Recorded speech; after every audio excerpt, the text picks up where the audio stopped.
breathe. Because first of all, I feel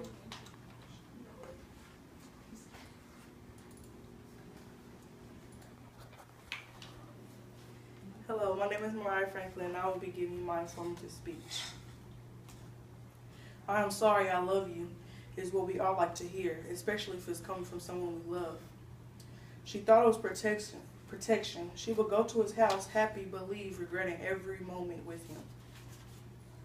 She felt like it was love but it wasn't until he began giving bruises on her arms and kicks and punches to her face. She was so close to killing herself. She realized she was better than this. She looked at her mom and she made up in her head that she did not want to turn out like that. She ran, was no longer silenced about this, and that's why she's still here today. Give props to Dulce. Domestic violence is violent or aggressive behavior that normally occurs within a relationship. Normally it can happen between the ages of 15 and 34. It normally happens with teen mothers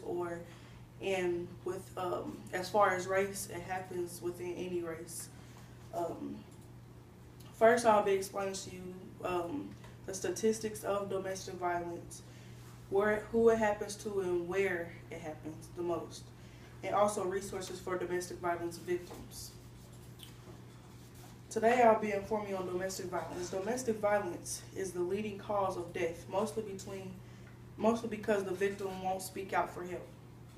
More than 4 million women experience physical assault or rape. 2 out of 3 women are killed because of domestic violence. Domestic violence occurs in the U.S.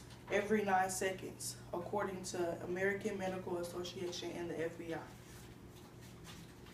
Domestic violence happens with men. Nearly 40% are a victim.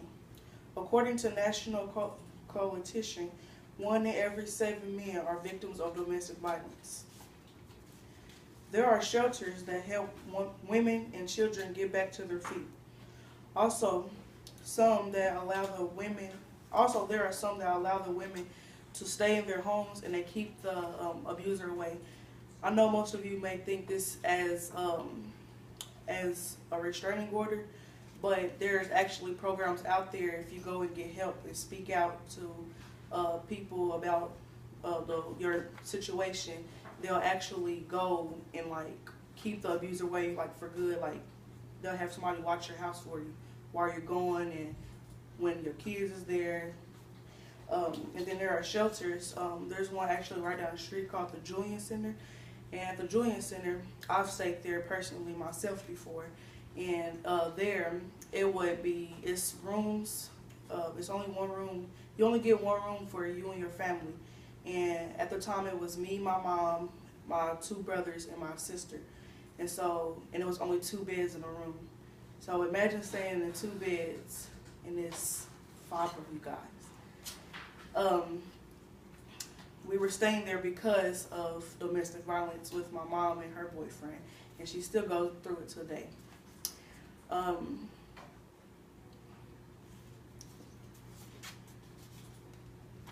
At the shelter, they will feed you 3 meals a day.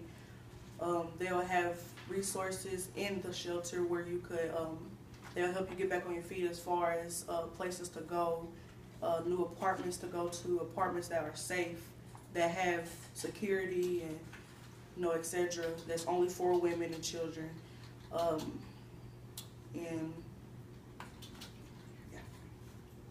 There's a 24-hour hotline you can call.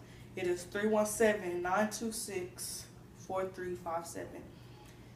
If you can't talk because the abuser is around, you can text CSIS to 839-863, or you can simply call 911.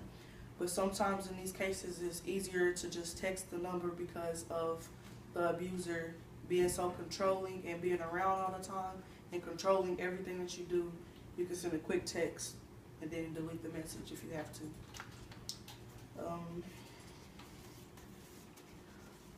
According to my SurveyMonkey, 75% of people think domestic violence is mental, physical, and emotional abuse towards a partner. 37.5% believe that drugs and alcohol is involved in the relationship. 75% believe the police should be called. But sometimes the police don't actually do anything about it. Like, just a scenario, one day when my mom was getting abused, at the moment we called the police. The police came and they didn't do nothing about it. I was pregnant at the time, and the police didn't do absolutely nothing. Like, he was being abusive towards everybody in the house, and the police didn't do anything, and I was 6 months pregnant. And so, I mean, this just goes to show you how police do not care about anything if it's not them. And there's also a statistic where most domestic violence happens in the police homes, because they feel like they're in control because they are police officers. In my speech, I discussed the statistics of women and men that are abused. I've given resources for help, and I've also given an example why it is important to get help before it gets bad. And this is a picture. It says, "Don't be silent, say no to domestic violence."